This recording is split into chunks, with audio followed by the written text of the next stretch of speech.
Hi everyone, welcome to Sunya IAS. In this class, we are starting the new part of your ancient history series. Today we will discuss the time of post-Mauryan period, where we will see that how the Mauryan Empire declined and what happened with the peace policy of Ashoka, and how the administration was. Like the questions, if you have seen in the prelims, they ask about the administration, the centralized system of government, and other things during the Mauryan rule. So that we will be doing today. So let's start the session. As you know, guys, that we are sharing the study materials, PDFs, and other important things with you, and we have a private group for that. You can join that group if you are interested. There is a link in the description box. Just join it by filling that form, and then you'll be part of that personal chat group, which is where you will get all your classmates who are here in this particular series.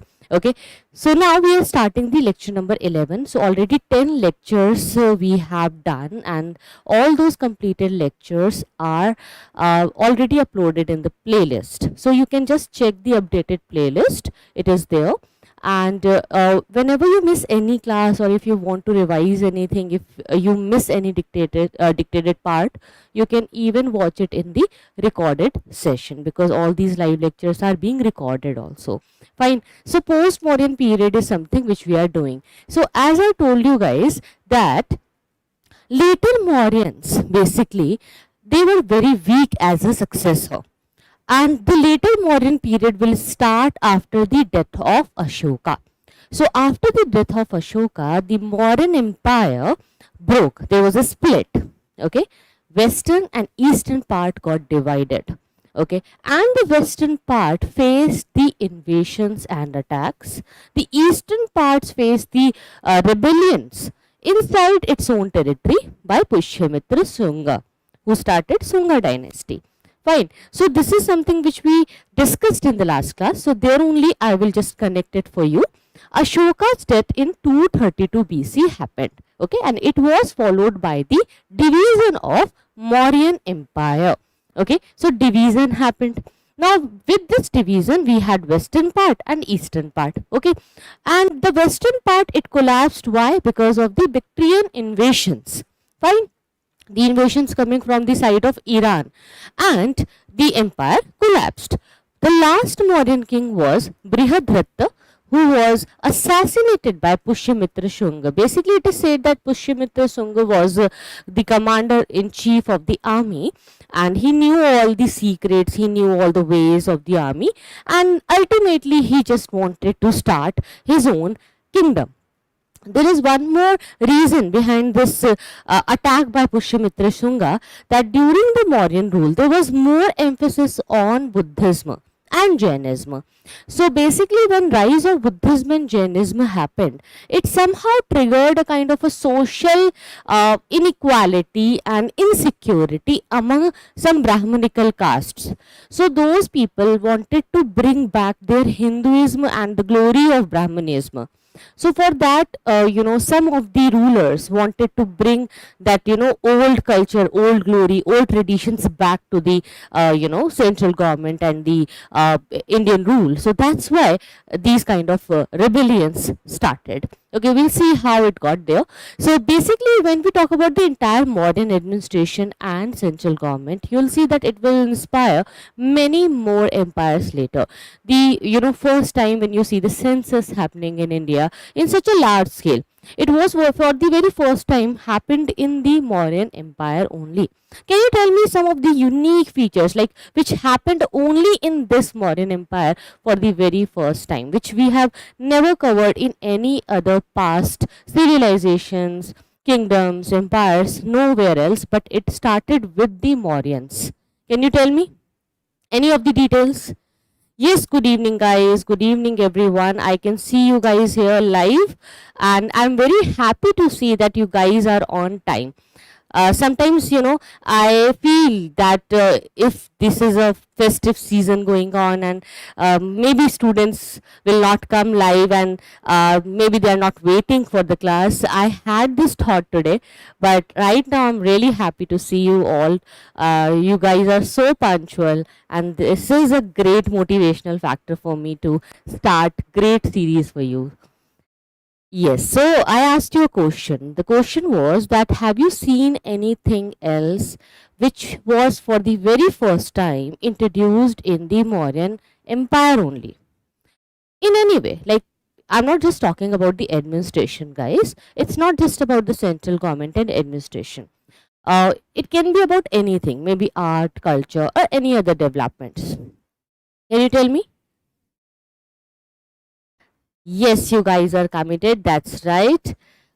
Great. I'm looking for the answers, but I can't see you guys answering. Okay, I can see all your comments, and I can see that there are many students, but they are not giving answers. You should participate in the class.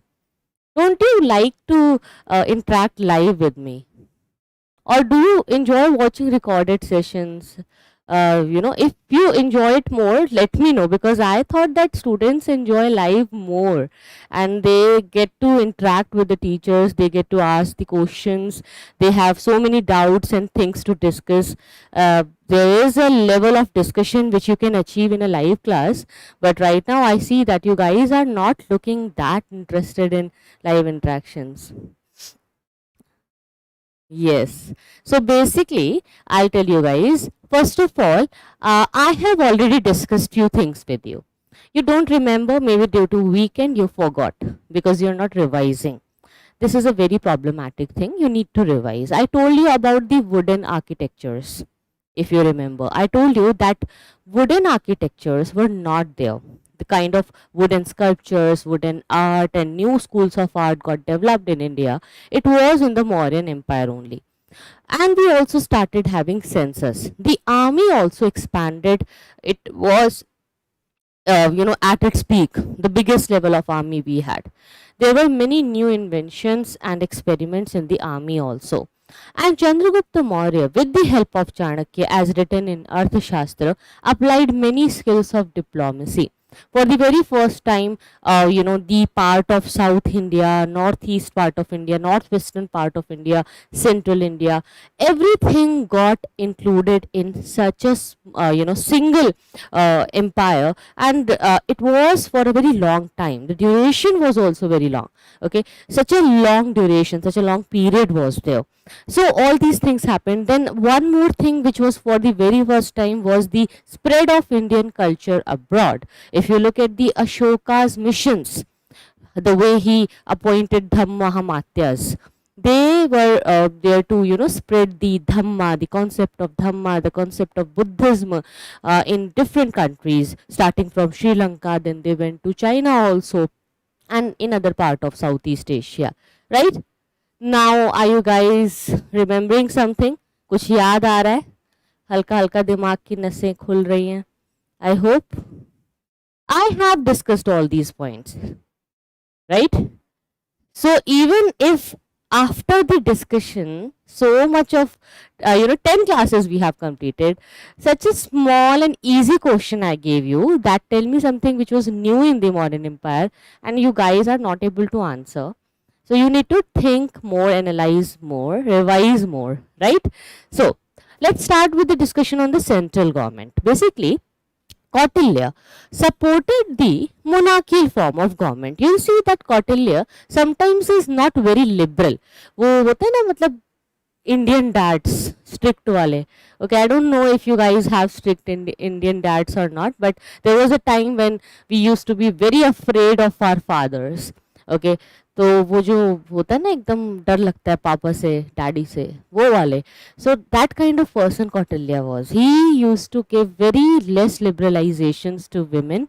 Sometimes he also used to discuss these things in his Chanakya Niti.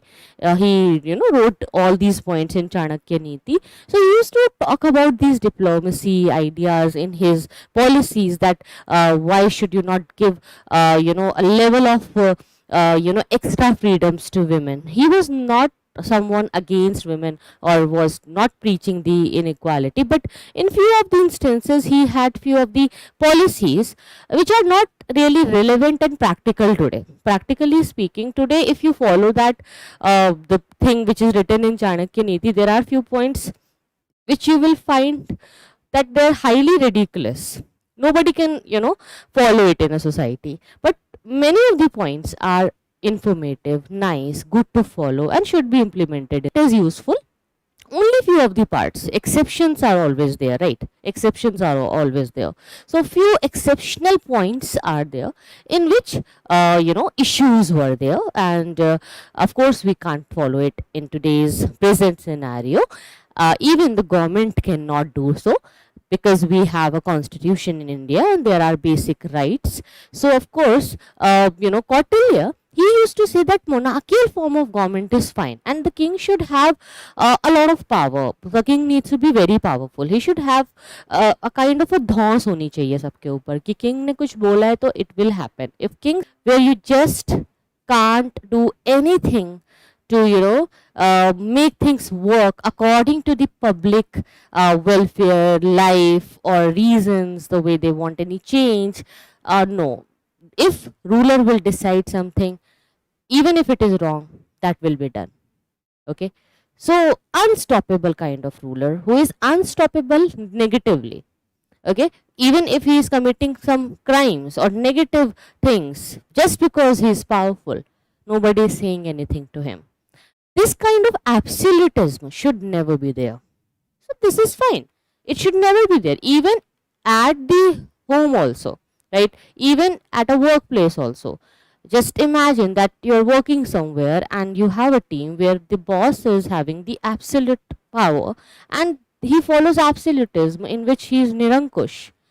He is unstoppable negatively. So you won't be able to talk. You won't be able to express your feelings. The desires, the wishes, that will be suppressed in the society. So Kautilya said that monarchical form of government is important, that king should be very powerful, he should take the responsibility of leading the decisions, but it's very important that there is no absolutism. Okay, he should always think about his ministers, his advisors, his diplomacy, and the welfare of the system. Then only he can decide the right things. He advocated for a council of ministers like we have today. Right, we have council of ministers, right? I can see that some internet fluctuation is going on with my system at my side, but it's reconnecting after some time. So in case you feel stuck somewhere in the video, just don't worry about it. It may be just a network issue. Fine.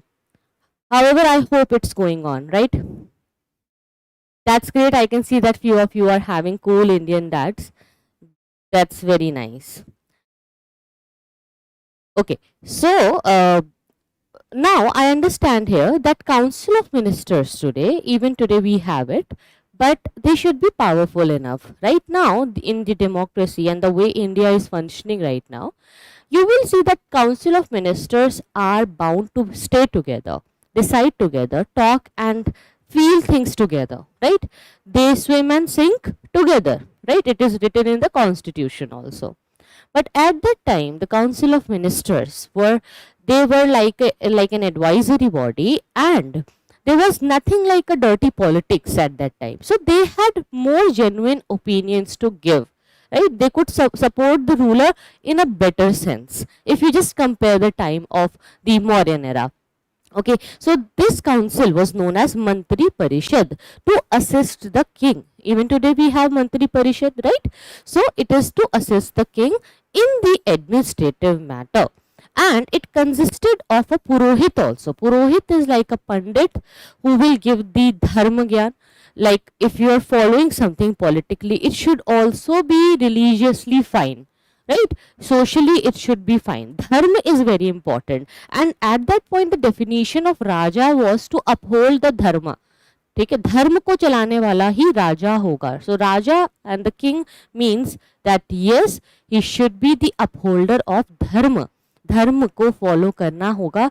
बिना धर्म के राजा नहीं है. if the king is not following the dharma. And here when I say dharma, it is not about a religion which is followed by the king personally.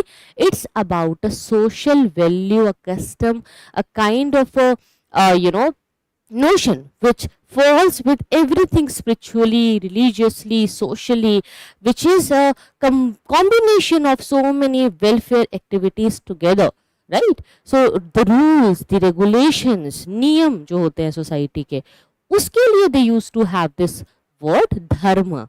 Okay, अभी तो dharma, we have so many meanings of dharma. We can say that dharma means religion. Even we have a dharma production also. If you watch Bollywood movies, see, I am a Bollywood fan, so I may give you these kind of examples. Just forget it. Basically, that time dharma means that it is all about niyam, rules, regulations. Fine. So Purohit will tell you that if it is according to the dharma or not. Then Mahamantri will be there, who is like the prime minister, main jo mantri hoga, main minister.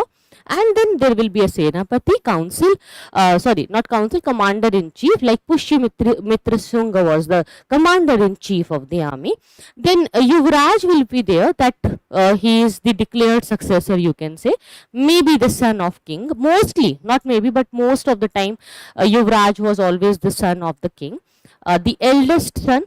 And he used to be declared as the successor, that okay, after king, this Yuvraj will become the next king for you. So Yuvraj used to follow and understand the system with his father, that how the system should function, what is right, what is wrong, this kind of things were there.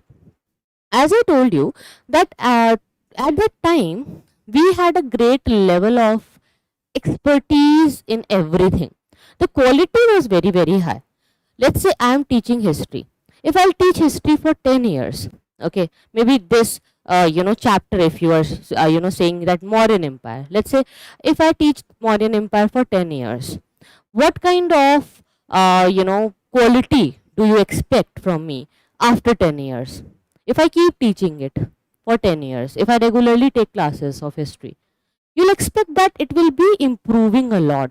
So many new examples and interlinkings will come, right? Why it will come? Because of my experience it will come. After 10 more years, it will increase more. Okay. Just imagine that what will happen after 50 years. Okay. And what will happen after 200 or 300 years. Now stop. You must be thinking that nobody can live for 200 or 300 years, right? But at that time, people used to pass on their expertise generation by generation. From one generation to another generation, they used to pass on their secrets, secret tricks, secret recipes. Okay. Even today we have so many brands and so many sweets, especially sweet brands in India, in which they have a different kind of a flavor, which is a unique taste, and nobody knows that what kind of recipe they follow, and it's their own ancestral recipe. Okay, do you know there are many of these kind of brands? So basically it's why it is there, because when you follow something for a very long period, when you practice, when you get expertise on it, you discover new tricks, new ways to do things in a better way, and to save your time also. Okay, which will be not learned by anyone by reading books or by practicing or doing other things. No, it can only be learned by doing it again and again. So at that time, people used to discover these new ideas, tricks and things, and they used to be very, very expert. And they also used to learn it in their family since their childhood, since beginning. Their life was decided that I'll be doing this. This is something which I'll be doing. This is my job and I need to learn it. This skill I will acquire. Even for the Yuvraj, you can see that things were fixed, right? But what was the problem here? The problem was that nobody could break this monotony, the Varna system. If anybody will break it, that will be adharma according to Purohit, right? So that only thing was problematic here. Which is, like today. Today we have equality, that if you don't want to choose this profession, you can choose another one. At that time, this kind of mentality was not there in the society. So the problem happened. Fine. So expertise should always be given. It should be encouraged. It is always good to follow. Okay, we should not give it a negative tagline of nepotism if it is not required. Wherever it is required, you can use the word. If not required, then it is not bad. In reality, sometimes nepotism can bring a lot of generational expertise to something which will be an addition of a talent or something which nobody can imagine, right? So we can always appreciate that. Here also, those Yuvraj, those kings, they used to learn it. Okay, if you will see some movies where the scenes of armies are there, where they are fighting, you'll see that the way they used to do the horse riding for hours and hours, the kind of swords and weapons they used to have at that time, such a heavy armor they used to wear.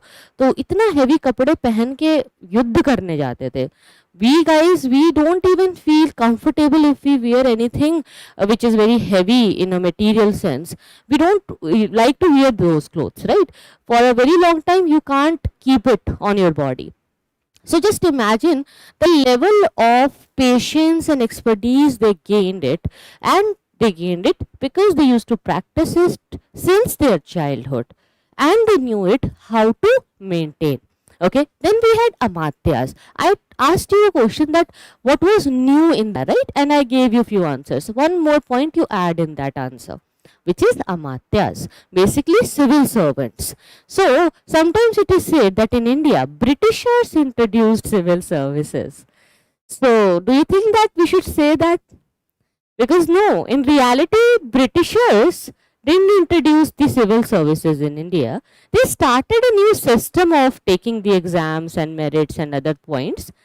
But the trend was already established in the Mauryan Empire. That's why you see that during the freedom struggle of India, we had many nationalist historians who used to glorify the past of India. They used to glorify the ancient Indian past, that we were already doing so great. But you guys came here and you destroyed the economy of India. Means the colonial masters, right? So here civil services were introduced, and it was to look after the day-to-day administration. So yes, bureaucracy was working at that time. Then Ashoka also appointed Dhamma Mahamatras to supervise the spread of Dhamma. Thus, the Mauryan state had a very well organized civil service. They had a very good organization about keeping things at par according to the work which is needed. And that's very important, because if you are running a team, you have to keep all the people where the work is divided, the things are already defined, and everybody knows that what exactly they need to follow. So clear rule book and a clear level of task was given to everyone. People were there to work, and they had their own kind of work which they had to deliver, right? I hope it is clear. Fine. So next important thing which we need to understand here is, guys, revenue department. पैसा बहुत important है. Have you heard that line? बाप बड़ा ना भैया, सबसे बड़ा रुपया. Money is very important, right? So of course, to run a government, such a big system, they had to take a lot of revenue. So yes, revenue department was there. In the revenue department, we had Samrat, and we had different sources to collect the revenue. Okay, so the Samrat was the chief of revenue department. This you need to remember for your prelims. Please write it down in your notebook also, that Samrat was the chief of revenue department, SAMHARTA, and he was the in charge of the collection of all the revenues of the empire. Okay, so whatever revenue will come, that will be counted, that will be kept by the Samrat. Okay, Samrat will keep everything. So how will the money come? The money, see, even today, what is the best and the highest source of revenue for the government? Tell me.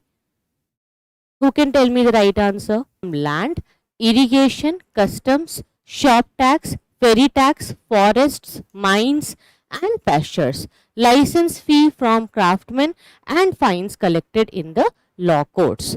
Okay, so in this way they used to collect many fines, they used to collect many, licenses, they used to issue licenses basically, and they had different types of taxes. So all the kinds of direct and indirect taxes they used to impose and collect the taxes. Yes, it was buffering in between, so I stopped teaching at that time, but now it is okay. As I told you that there is some problem in network today, so whenever it buffers, just hold on for a second and it will be fine in few seconds. Okay, it comes fine in next minute only, but just have patience if it happens with you. In the live class, these things are very common. Now, the land revenue was normally fixed as 1/6 of the produce. So, this is a point which you need to remember, and I will tell you that it's very common in many of the kingdoms and empires. Okay, what is common? That it will be always fixed around 1/6 of the produce. So, 1/6 of the produce. Remember this line. Okay, you can use it in many of the kingdoms and revenue departments. Sometimes tukka ye sahi hi baithta hai. So sometimes even if you don't remember or you don't have the right idea, you can use it. This line is something which you'll find very common in many of the cases. It was 1/6 of the production. Clear? Okay. Now army. So army was very well organized, very good, beautiful army. They had different levels of divisions in the army also, so that they implement things faster. So army was very well organized and it was under the control of Senapati, which was the commander in chief. So the salaries were paid in cash, and quarterly refers to the salaries of different ranks of military officers. He told that okay, everyone with different rank had a different level of salary. So according to the Greek author Pliny, the Mauryan army consisted of 6 lakh infantry, 30,000 cavalry, 9,000 elephants, and 8,000 chariots. Okay, in this way they had divided the sections in the army, and with this number you can imagine such a huge army it was. 6 lakh infantry, पैदल सैनिक, 6 लाख लोग पैदल सैनिक थे. Okay, then they had 30,000 cavalry, means 30,000 horses, 9,000 elephant, and 8,000 chariots. Just imagine if this number of elephants and horses comes in front of you, how the scenery will look. Just imagine how big level of army they had.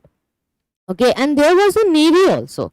Now this is important because sometimes it is said that India was not good in navy and we had no idea of boat making, ship making, but we had ship making industries in South India. We had navies of different kingdoms. Even Chola Chera Pandyas in ancient times had their own navy. So if it comes in your mind as a confusion, or if it is sometimes challenged that Indians knew nothing about navy and seas, then that's wrong. Okay, we clearly knew about the shipbuilding and we had the shipbuilding industries. If you remember, since the time of Indus Valley civilization, can you tell me where we had the Indus Valley civilization? Where did we have the shipbuilding industry or ship making industry?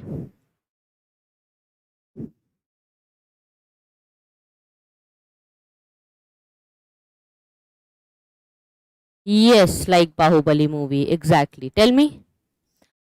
Basically, in Dholavira we had, okay, we had dockyard in Dholavira, we had a ship making industry there, and we had in one dockyard in Lothal also, shipbuilding, ship making, factory was there in Lothal also.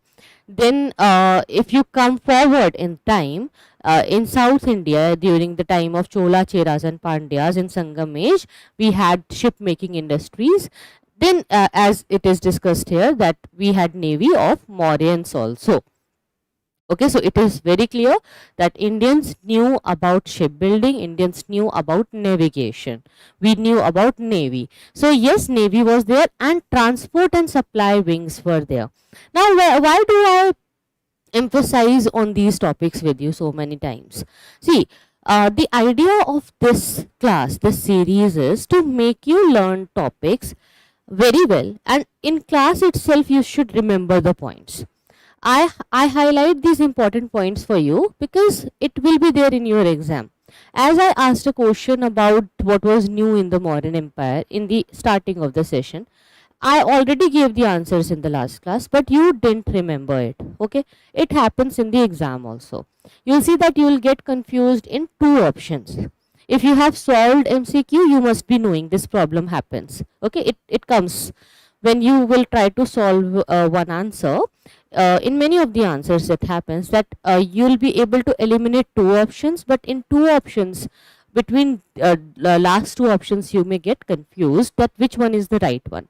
Both seems right to you. That's very challenging, and it happens only due to the lack of revision. And it also happens when you don't analyze the words in your mind. Like I told you that okay, they had a very good navy. If you'll watch other videos also where they have discussed about the Mauryan Empire, you'll see that everybody will write it in their lectures. They will, ensure that it is written in the slide. Okay, what will students do? They'll just read it. Okay, they were having the navy, so there were the navy and the transport and the supply wings. Now this is the problem. The way you read. This is the way where you make mistakes while reading the books also.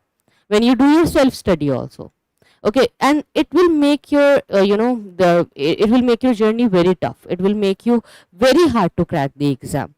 So what you need to do right now, when you read something, try to hold and analyze that okay, they had navy, means India knew about navigation, so they must be having dockyards also, boats also, there must be a shipbuilding also. So we knew about these kind of engineerings. So there was a kind of a technique developed, right? So with such a small point, you would be able to connect so many things, and that will be analyzed in your mind. With the analysis and discussions, you remember more, and it will be there in your subconscious mind, which is very important for exam. Okay, if we want, you must have seen there are many videos, and I also have those ways where in a single class we can complete the ancient history. Okay, in a single marathon session you can do it, but it will be of no use because ultimately you will not remember anything. It's like just copying the information and then forgetting it tomorrow. So there is no point of doing these kind of marathons and reading so many things, covering so much of material. Don't run behind the content, run behind the quality, because we all know the cutoff is very, very low, right? You only need 50% marks. So don't try to, cover 100%. That is not even required. Even if you will cover only 60% with a high level of 100% quality, you will secure your rank in the exam. Quality is needed. So each wing was under the control of a Adhyaksha. Adhyaksha means a superintendent. So we have supervisors even today. We have different types of supervisors. So there also the supervisors were there. So these superintendents or Adhyaksha, they had each wing and they used to take care of their wing. Okay, like we have wing commanders today. है ना, wing commanders होते हैं, वैसे ही अध्यक्ष थे. Now what is the trick here? That in prelims, even if you are from the English medium, you must know these Hindi terms like adhyaksha. Okay, why? Because see, in the exam sometimes they will not write in the question the term superintendent. They deliberately do it. Okay, just to trick your brain. So there you may think that okay, if I am not a Hindi medium student, how would I know? But just understand that it's not a Hindi term, it is a historical term which was being used at that time. In many of the historical records, many of the manuscripts and inscriptions, this term was available. So that's why it can come directly in your question without any English translation. You need to be prepared for it. So always ensure that, especially when you read the Sangam Age and the ancient history of India, in case you get any Hindi term or a Sanskrit term without keeping the translation in the mind, try to remember that Sanskrit term itself at that point on very spot. Otherwise, if you will miss it, even if you remember the English translation, maybe you miss the question in exam. Okay, have you seen PYQs? It is there in many of the questions where they have not given the English term, no English translation, only the Sanskrit word is written. That by this Sanskrit word, what do you mean? Who was this person at that point? He was a Senani, he was a banker, or he was a king, or he was a Purohit. Who? So this will confuse you if you don't know the Sanskrit and Hindi in a good way. Then Megasthenes mentions 6 boards of 5 members. Don't get confused. Not 5 boards, okay? It may mix in your mind. We had 6 boards. So 6 departments are there, and in 6 departments 5 members. So in every department 5 members were there. So 5 members each to control the 6 wings of the military, so that every wing will function in a good way, and every wing will be in control under the Adhyaksha. Okay, Adhyaksha, as it is written here. Can you connect the point here? So what they are saying, that there will be 6 boards, okay, of 5 members each, and it will be there to control the 6 wings of the military, and in every wing there will be one Adhyaksha. Okay, so in this way the department was working. Now the next department was the Department of Commerce and Industry. Again very important. Now don't confuse it with the Revenue Department. Revenue Department different. Okay, business is different. Sometimes we think like business matlab paisa, धंधा हो रहा है तो पैसा आएगा. No, revenue is different. That was the revenue of the government. Okay, which we today read in the fiscal policy. Okay, fiscal policy of the government. But we also have the monetary policy, right? So here the difference will come in the commerce and the industry with the revenue department. You will see that in the commerce and industry they control the retail and wholesale prices. Okay, so retail and wholesale prices of goods were controlled, that if this amount of price tagging is there, then you can sell it in this way. So everything had a rule of purchasing and selling things, and it was always to control the inflation. Even today we follow it in India. In many of the countries it is being followed. It is to regulate the inflation. Okay, then Adhyaksha, officers who try to ensure that there is a steady supply, because if there will be low supply, then price will increase, inflation will increase. Okay, if supply decreases and demand increases, then ultimately the price will also increase and inflation will in this way increase. So to keep the inflation in control, to keep everything intact, they always ensure that supply is good. With good supply there will be no inflation, and it also control the weights and measures, so honestly everything is being delivered to the customers. They levied custom duties also, and they regulated the foreign trade also. So this part came under the foreign regulations also. So they will ensure that good forex reserves are there, and if there is some kind of trade, and as you know that we had a very good balance of trade, positive balance of trade was there, a lot of items were exported.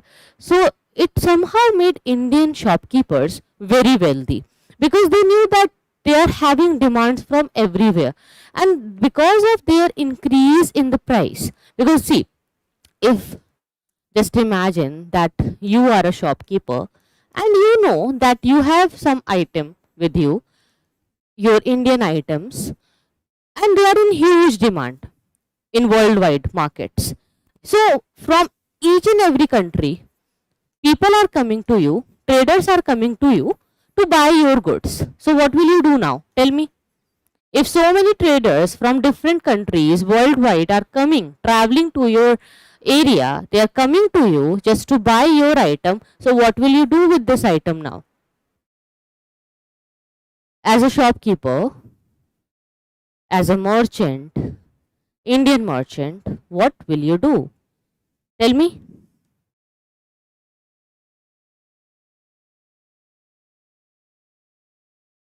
you will increase the prices. Okay, what you will do, you will increase the prices because you know that you have such a high demand of your goods in foreign market. So you will increase the price. Now, even after increasing the price, again you are seeing that still merchants are coming, still other traders are coming, still so many foreigners are coming to you. Then what will you do now? You will again increase the price. You will increase it more. Right? You will increase it more. Then you will wait to see that how the demand is coming. You will see that again the demand is coming. So much of demand is still there.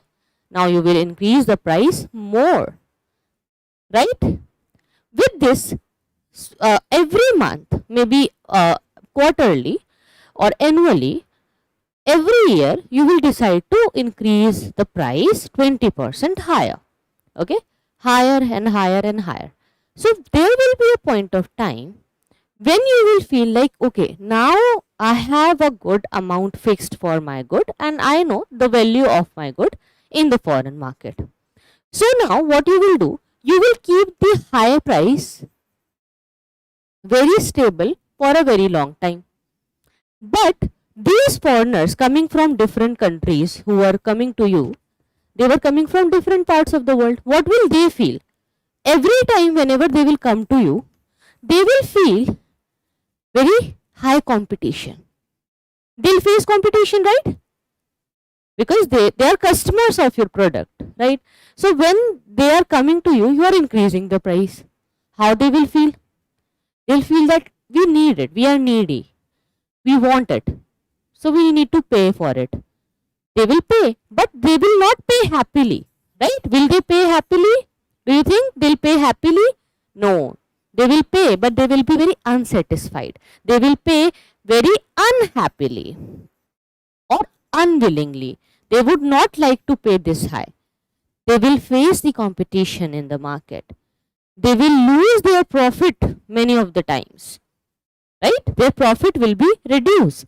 So to maximize their profit, they will plan to have a monopoly. Maybe this person will think that in case I get monopoly on this particular item, if I control the production of this item, if I control the distribution of this item, if this entire item is under my control, in my own land, by my own ways, then I will be the price maker. I will decide that if I should increase the price or not. I will decide the prices. I will be the price maker.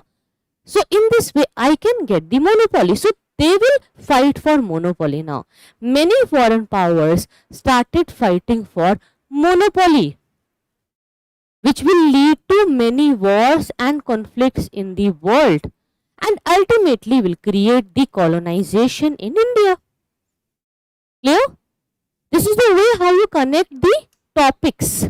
Okay, you need to connect all the dots, that how it happened. So during the Mauryan time, we had a very good level of trade, even in the Gupta time. But after Guptas, you will see that this high level of increase in the price was there, due to which many foreign powers came in conflict because they wanted monopoly. They wanted productions in their hand. That's why they started invading India. They wanted to control the lands of India so that they will control the production of the goods. Fine. Here, there was a judicial and police department also. So Kautilya mentioned that there was a judicial and police department and the existence of both civil and criminal courts were there. Like today we have a civil court and a criminal court. I hope you know the civil law and criminal laws are different. Like if, let's say, there is a tenant living in the house and he fights with the landlord. So this fight will be registered as a civil matter. Okay, this is a civil matter. If somebody is crossing the road in a negative way or in a wrong way from the wrong side, if somebody is driving from the wrong side, some road safety measures are not being followed. So those you can say silly mistakes sometimes, or maybe when you do some things unknowingly. So these matters will come in the civil law. and even if the crime is not very big, okay, if it is not very heinous and against the society, so that is just a civil matter. But if it is a very heinous crime, like an assault, murder, rape, kidnapping, big, you know, big level of पाप जिसे कहते हैं, तो ऐसा कुछ बहुत बड़ा कांड हो गया तो फिर that will come in the criminal court. Clear? So yes, of course, they had the judicial and police department. They had the Dharmathikarin. Dharmathikarin was the chief justice of the Supreme Court at the capital. Okay, so this you need to remember. As I told you, they might not give you the translations in exam. They will write that according to or in the Mauryan period, who was Dharmathikarin. So Dharmathikarin was a priest, he was a Purohit, he was a Mahamantri, or he was the Chief Justice of Supreme Court. So you will write Chief Justice of the Supreme Court. Okay, at the capital. Like we have the CJI today. Similarly, they had the CJI Dharmathikarin. धर्म का ठेका था जिसके पास. So it's very easy to remember. Okay, धर्म ठेका है ना, ठेका होता है ना किसी के पास, धर्म का ठेका लिया होता है इन्होंने. There is a question why I'm not giving you the PDFs. I was extremely busy, guys, and as you know, some Diwali and other festivals are here. So because of these things around, we had a function in our office also. You'll be able to see many of the photos and videos very soon being posted on our groups. I'll share that with you. So due to that we were busy, but now I have some time to answer your questions. So you guys upload your answers there again in the group of Telegram, and I'll share the PDFs with you in the Telegram group. I'll share, or I'll upload it in that file where you get all the PDFs. Fine, don't worry. It is there. We will be giving it to you. There may be some delays can come, or the delays can only happen in a festive season or during a medical emergency. Otherwise, there will be no delay. And luckily, this course got started in this festive season where so much of hustle bustle is there, and it's a transitional time. Right now, I can see many of the students are having many health issues. The weather is changing, and some new cold system is coming. Maybe due to that also, things are sometimes getting delayed. Fine. Now, there were also subordinate courts. Like today we have subordinate courts. So subordinate courts were there at provincial capitals and districts under Amatya. Different kinds of punishments were there, like fines for small mistakes. For big problems, imprisonment were given, right? And mutilation and death sentence was also there if a very heinous crime was captured. Torture was many times employed to extract the truth. Even today it happens, है ना, सच निकालने के लिए police कितना डंडे मारती है, लाठी मारती है. There are many Bollywood scenes in which बर्फ की सिल्ली पे लटा के एकदम मारते हैं. Like that, they used to do. So these kind of tortures they used to, do at that time also to extract the truth. कि, सच बता how it was. So just to know all those things. Both Kautilya and Ashokan edicts, they mention about jails and jail officials. So of course, it was a good organized system. Remission of sentences is also mentioned in Ashoka's inscriptions. So of course, they had these kind of good attitudes, like if some remission can be there, so they used to give it. They had a good rule and regulation and a point for everything. Fine. Then census was being done. Census is very important. It tells you about the total number of male, female, animals, caste systems in the society. So the taking of census was very, very regular during the Mauryan period. So I told you that what was new. Not just census was new. Okay. Census was there even before this time also census was done, but not in just in that large scale. Large scale census, that too at very regular interval, is rare to find, right? So regularly they used to do it and maintain it. You know that even today with so much of technology, the census of India is sometimes not showing you the correct picture. In many of the cases, we find that data and figures are not right. Exact things are not there in the official data. We see that the ground reality is something else. So it's very common. So at that time they used to do it very regularly to check the changes, and census should always be very regular. However, we know that it is a very hard task to do. We have such a big population, so it is very hard, but still you should be very regular. Maybe after every 5 years it should be there, it should be done, so that you just see the changes. Because if you will do after 10 years, 20 years, then that kind of census will never have a right base, right? Sometimes we take the base of a census which is so old, 10 years old, 20 years old. That base is of no use, because time is changing so fast today. Fine. The village officials were there, and they were to number the people along with the other details like their caste, occupation, and they were also to count the animals in each house, because animal was the source of wealth. Okay, so if you are having many animals with you, it means that you are a very wealthy person. The census in the town was taken by municipal officials to track the movement of population, both foreign and indigenous. So they used to track that who is coming, who is leaving the area, what kind of migration is happening, what is the push factor, what is the pull factor. They had a list of each and every point, and spies were also there who cross-checked the data collected. They used to see that, okay, if it happened, if this kind of data is there with the government, then is it right or not? Okay, so this level of good strict census was done. Then we had provincial and local administration also working in the Mauryan Empire. The Mauryan Empire was divided into 4 provinces. It is important for prelims. Please write it down. In your notebook, please write this, that they had 4 provinces with their capitals: Takshila, Ujjain, Swarnanagari, Kalinga. This can come in your prelims A, B, C, D. You never know. It is very reasonable to ask for UPSC that in how many cities they had their capitals, and how they got divided with their 4 provinces. So as the Mauryan Empire was very big, they decided to have different capitals in each direction.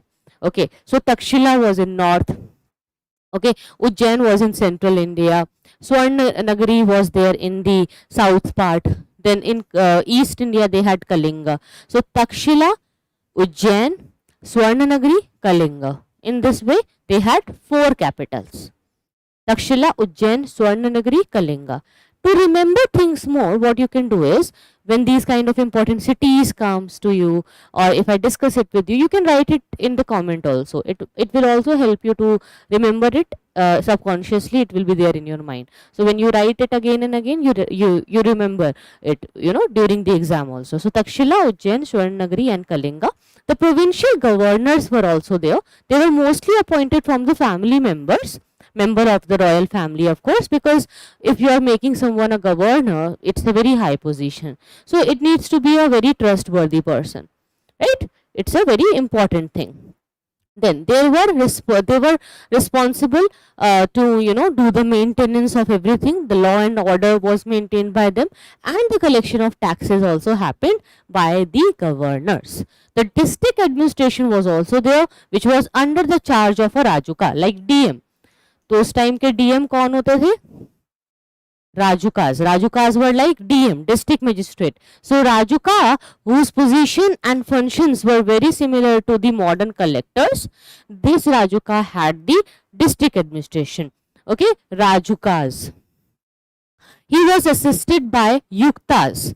Like you have DM, SDM and some other officers are also there to work with them. Other government officers are there, staffs are there. So in this way Rajukas were there with them. Yuktas used to work. Okay, then village administration was in the hand of Gramani.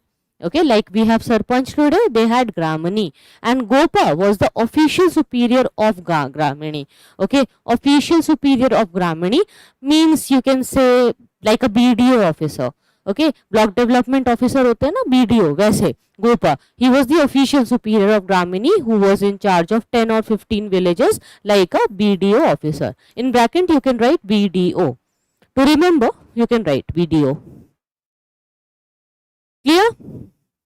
There is one question about Telegram. For Telegram, you need to fill a form which is there in the description box, and the Telegram name is NCERT by Sunya IAS.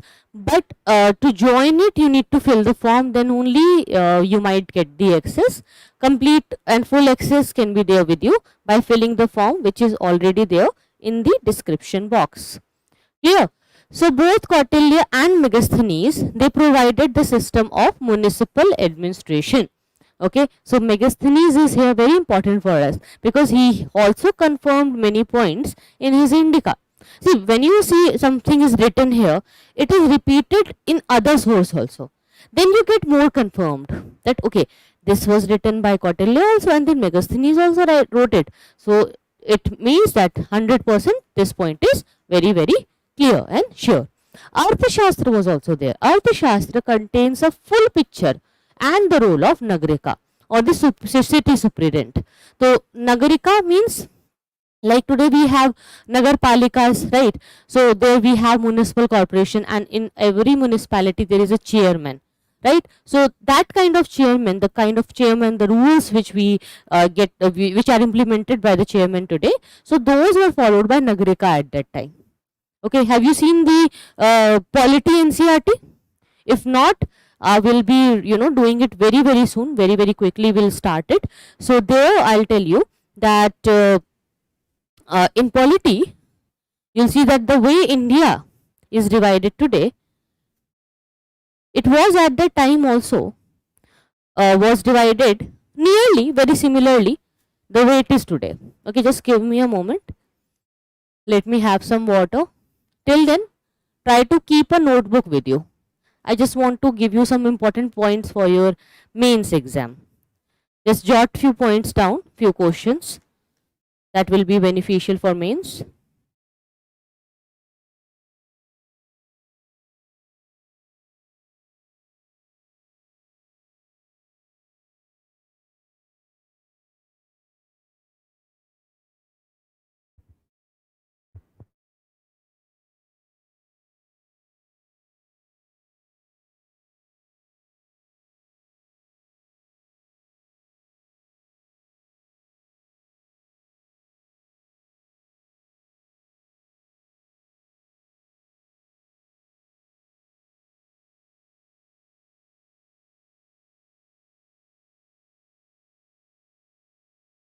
Yes, please write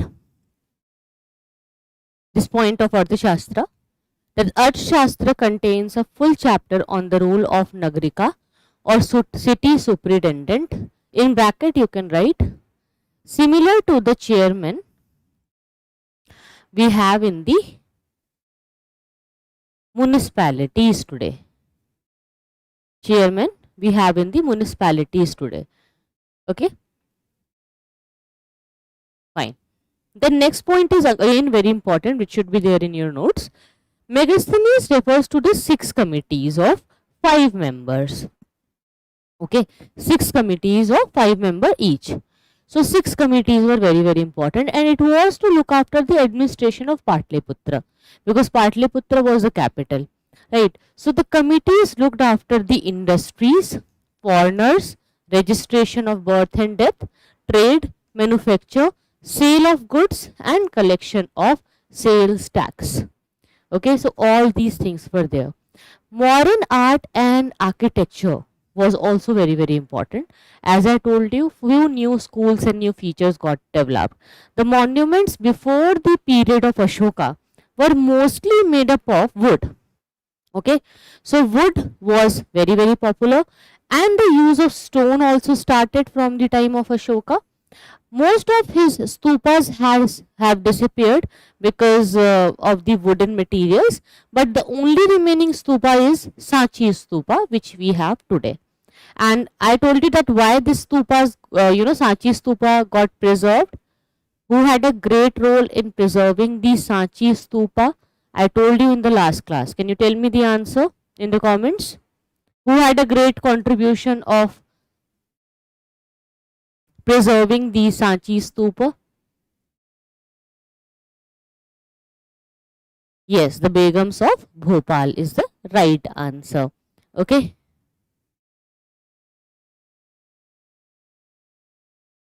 Thank you so much, Devdutt Mishra. Thank you so much, other students, also for all your beautiful comments and compliments. And then next point which you need to understand is about the pillars, especially the Ashokan pillars. As I told you that it was inspired from the Achaemenid Empire. So basically, in the Achaemenian Empire or the Persian Empire, there was a place Persepolis. So Persepolis in Iran, they used to make these pillars. Okay, so the designs like the bell-shaped design, the lotus shape, the inverted lotus, all these designs were copied from there only.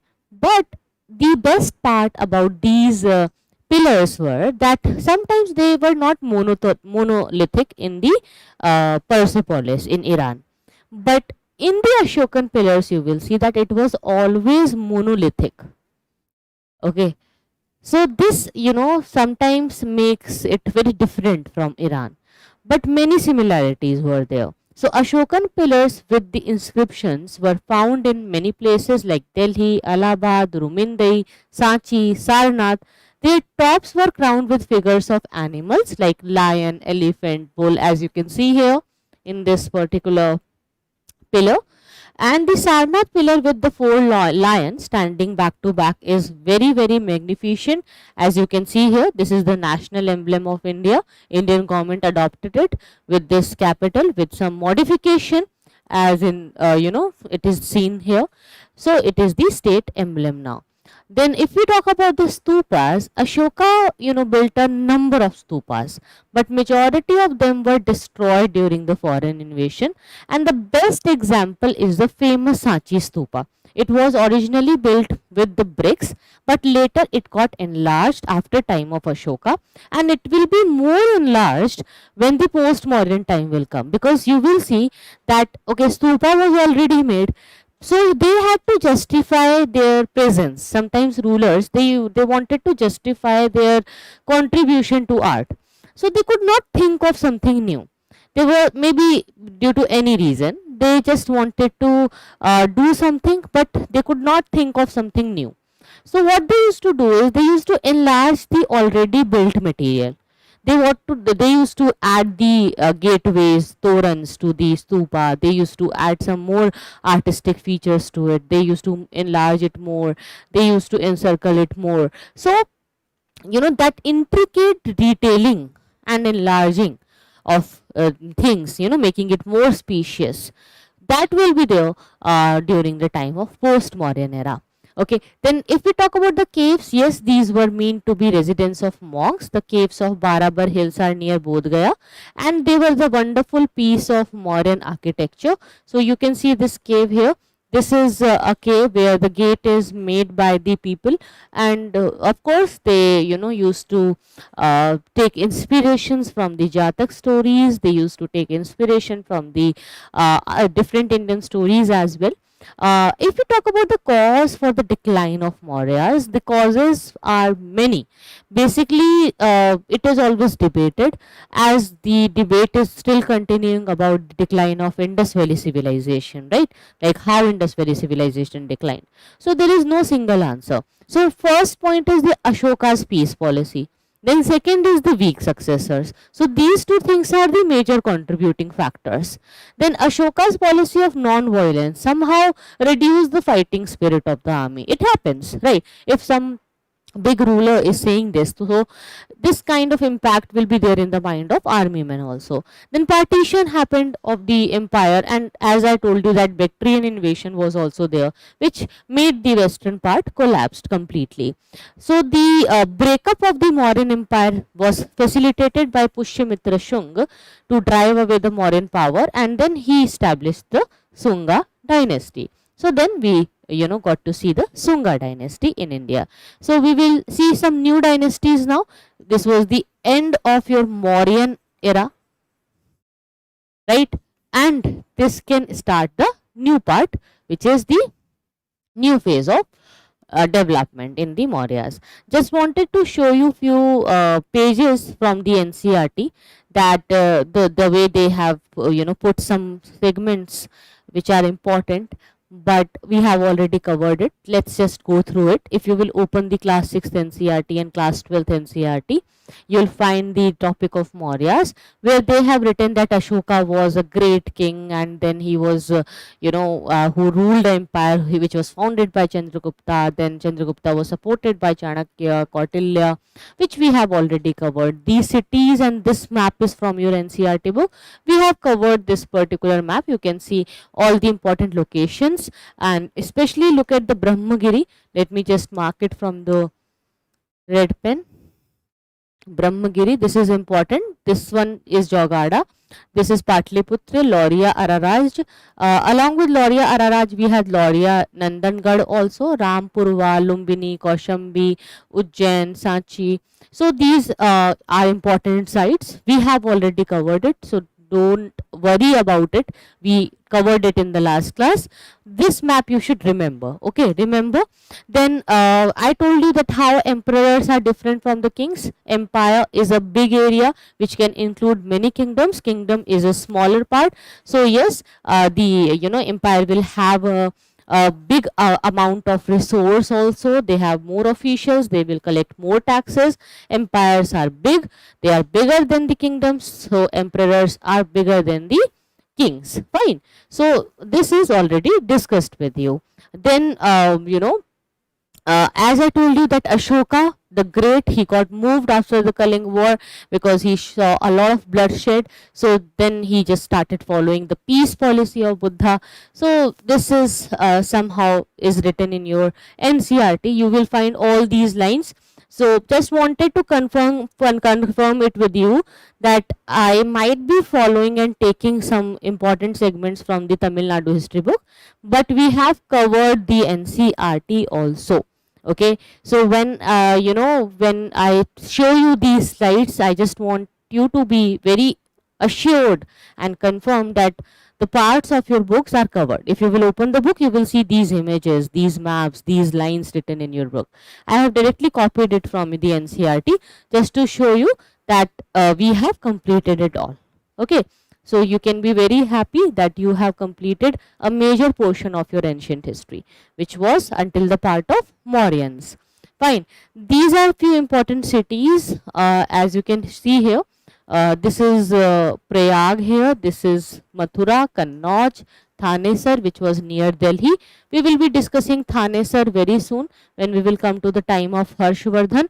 I will discuss Thanesar near Delhi, how Harshvardhan developed this area.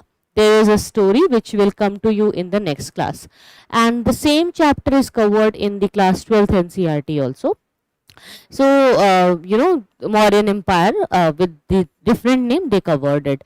Then we have a chapter about building, painting and books. So this chapter is about some of the historical evidences which we have today, and they are the evidences by which we can read and know about different empires, like the iron pillar.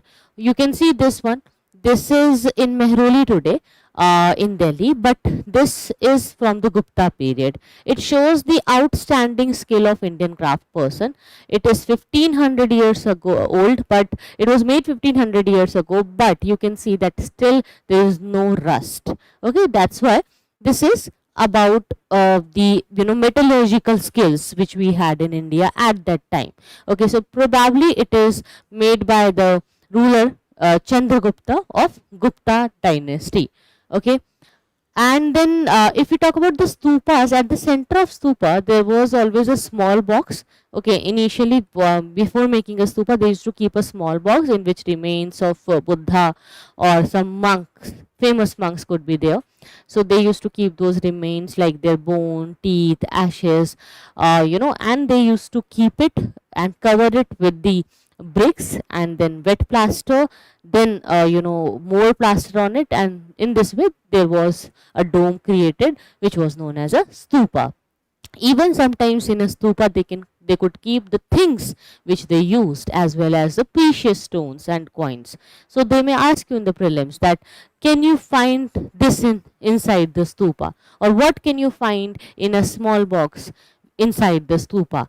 So it can be anything, any useful thing, item used by the monks, or the precious stones or coins, their teeth, bones, ashes, it could be anything. And with this stupa, they had the entrance of the path. It was through a gateway always. Devotees walked around the stupa in a clockwise direction to mark their devotion. So they used to walk on the pradakshina path to do the pradakshina. And during this period, some of the earliest Hindu temples were also built. Okay, so when they say during this period, they are talking about the period after Mauryas. Okay, so they started making temples. As I told you, Vishnu, Shiva, Durga, they were they were worshipped in these shrines.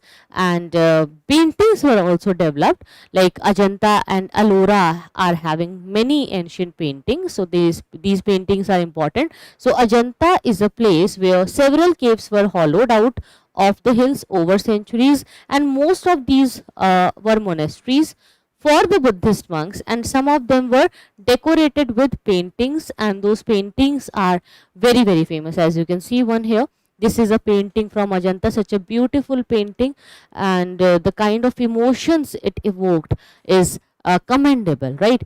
So if we talk about the books, yes, during the period we had very best known books and epics. Like some grand epics were there, some long compositions about heroic men, women, stories of God, how God created world, all these stories. Later you will see the Puranas were written. So Puranas were written during the Gupta period, and they were written in simple Sanskrit. Why? Just for making it available for the general public, and it allowed that even women could read Purans. So yes, they wrote it in simple Sanskrit verses, and they were meant to be heard and read by everyone, including women, Shudras, who were not allowed to read the Vedas. Okay, so a few important timelines are given in your NCERT. I found it very important for prelims. If possible, try to write it down in your notebook. I am giving you the PDFs and study materials, but I always tell this to the students that if you'll make your own notes, running notes, if you will try to keep the if you will note down the dictated part with you, then that will be highly useful. In the end, it will work wonders for you, and you will never realize it that while writing something, you practice a lot on your English, on your grammar, on your writing speed, and somehow it really works well with your memory. So it's not just about writing the content, it's about revising and remembering it for a very long time. Okay, so sometimes you get indirect benefits of doing something. That is a benefit of making note. So always try to make your own notes if possible. That is something which is, maybe your notes are not perfect, but this is a practice which is good and which will make you perfect for the exam. Okay, some indirect positive things will be there which will be coming to you if you will make your own notes. So 1810 is a time which is important for us, because Colin Mackenzie, he collected over 8,000 inscriptions in Sanskrit and Dravidian languages. Then these things were read and they were studied, so somehow it gave us a good resource for the recollection of the ancient history. In 1838, Brahmi script was deciphered by James Princip. As we have already covered that he also discovered he deciphered the Prakrit script. In 1877, Alexander Cunningham, he published a set of Ashokan inscription. Then in 1886, the first issue of Epigraphia Chematica, Journal of South Indian Inscription, was done. The first issue of Epigraphia Indica, 1888, was done. In 1888, so Indica became available for us. And then in 1965 to 66, DC Sarkar published the Indian Epigraphica of Indian Epigraphical Glossary. Okay, so somehow these all published item became the important sources for us. Okay. A similar chapter is covered in your class 12th NCERT. In class 12th NCERT, the chapter number is chapter number 3. Okay. In the third chapter, they have discussed the same concepts again. The name of the chapter is Kinship, Caste and Class in the Early Society. Okay. This chapter is already done by us. Okay. We have completed it in our discussions.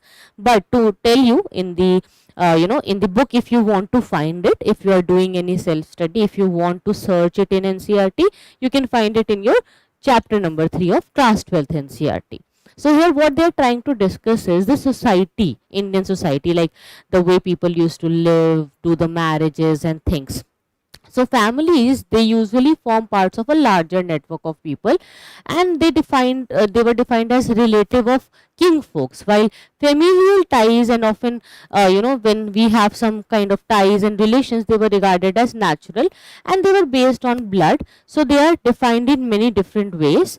In India, family, the concept of family is very, very strict and important.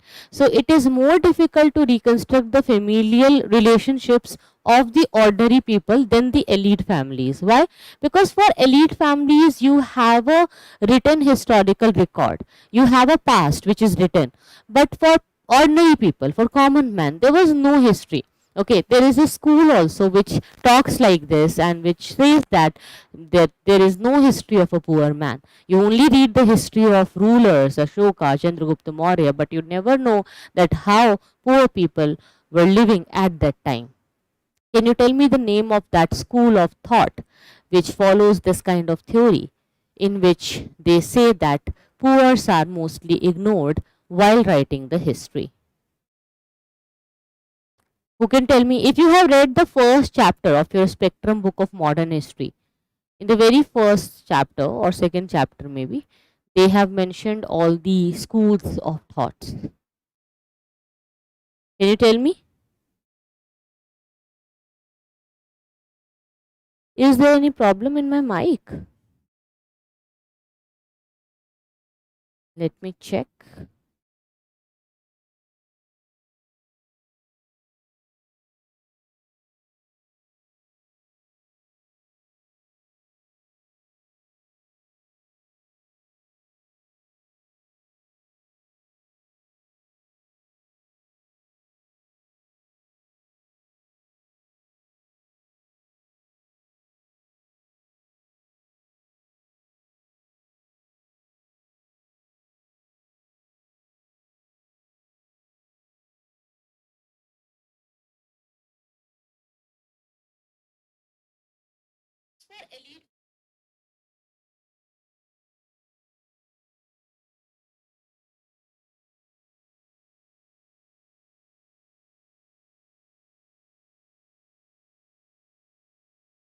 Okay.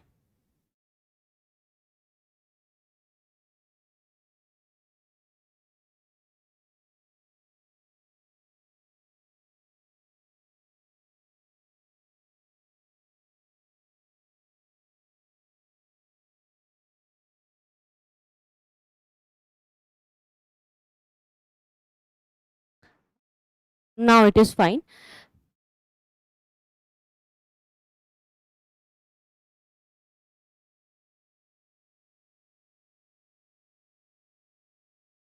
Yeah.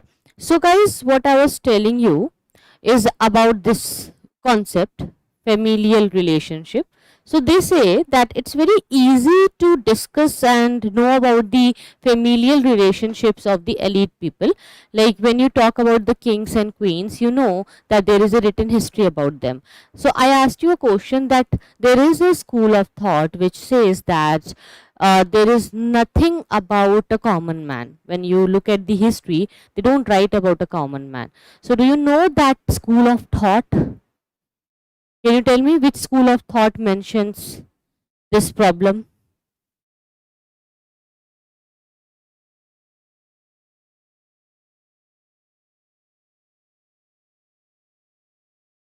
Nobody gave me the right answer.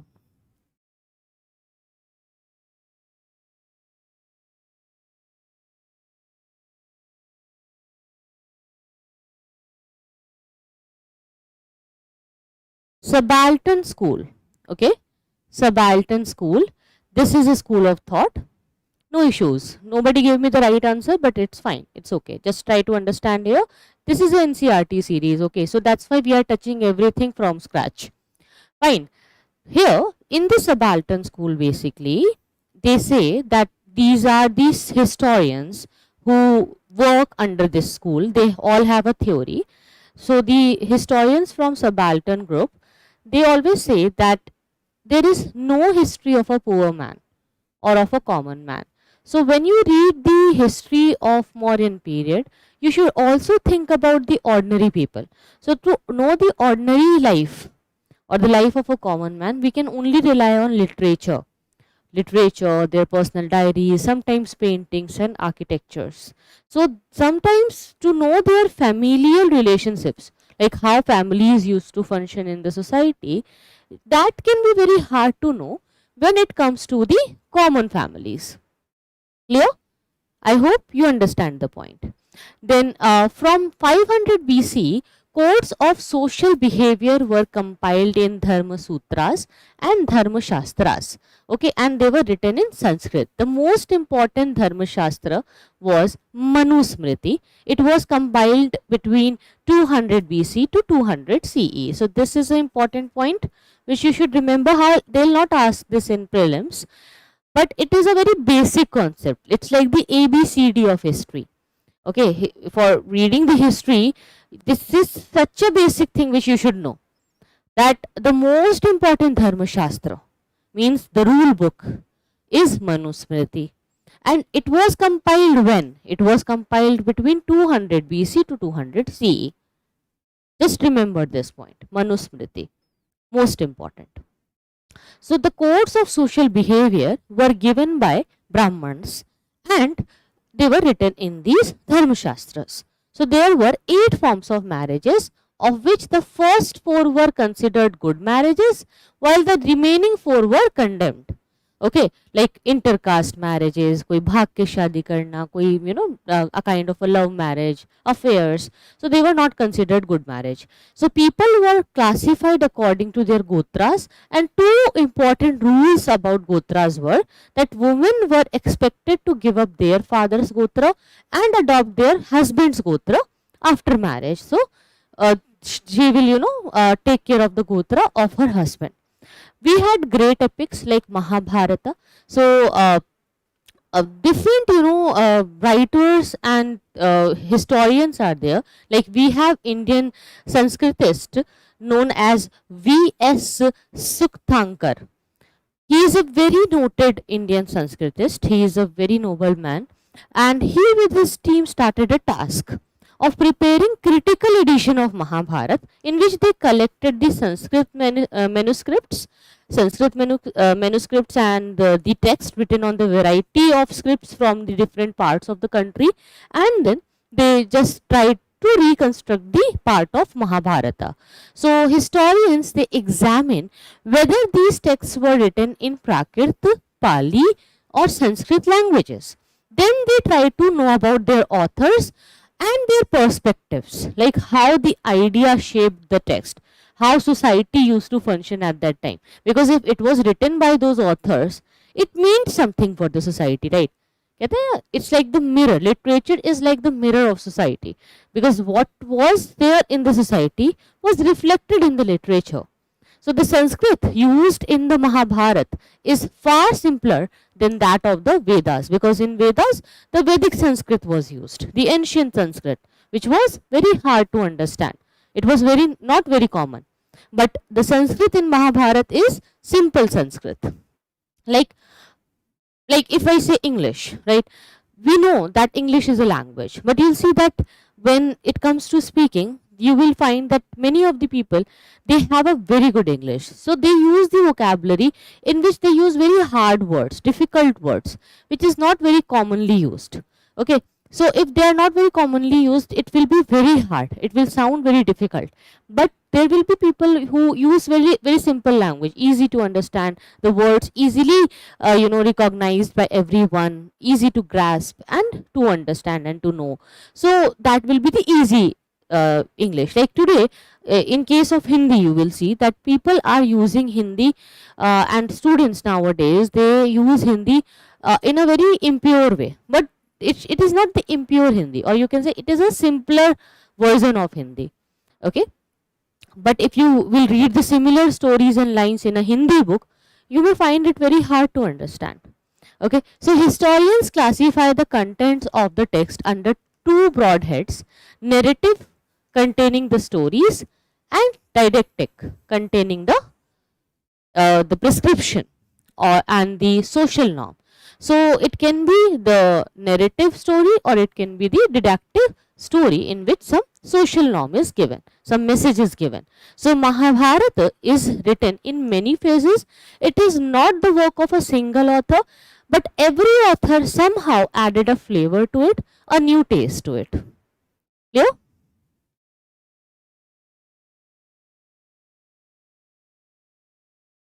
Yes, exactly. You are right, Sri Lakshmi, about that part of mains writing. Clear. Now, however, it is traditionally attributed to a sage named Vyasa, sorry, Ved Vyas, full name is Ved Vyas.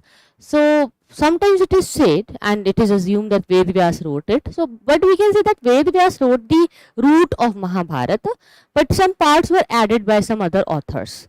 So Mahabharata contains vivid description of battles, forests, places, settlements, and one of the most challenging episode in Mahabharata is the Draupadi's marriage with 5 Pandavas. Clear?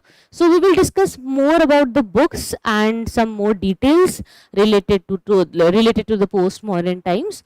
We will also discuss the time of Guptas in the next class. Okay. So tomorrow we'll meet again, and let me know if you guys need any break for Diwali. If you need holidays, for how many days you want, or you just want a 1 day gap for Diwali only, so you can just tell me, because we already have gaps on Saturday and Sunday. So as per your convenience, we will decide to upload the lectures, or will come live accordingly. If you have any doubts, please let me know. Otherwise, I'll end the session today. And those who are coming late in the class, first of all, you should like the video. Okay, like and share it. Very, very important. If you are new to the channel, subscribe to it. And then always try to send me a hi or hello in the comment box, if even if you come late, so that I recognize your name. I know that who all are coming, and then I get to understand my students well. So that will be better if you just practice it from the next class. Fine. So see you guys then. I hope it is done for today. We can end the session now. If you have any doubts, please let me know. If no questions, then I'll see you tomorrow.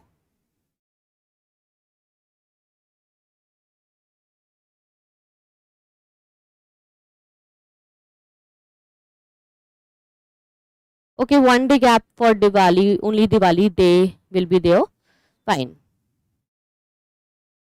So on Diwali, on 31st, we can take a leave.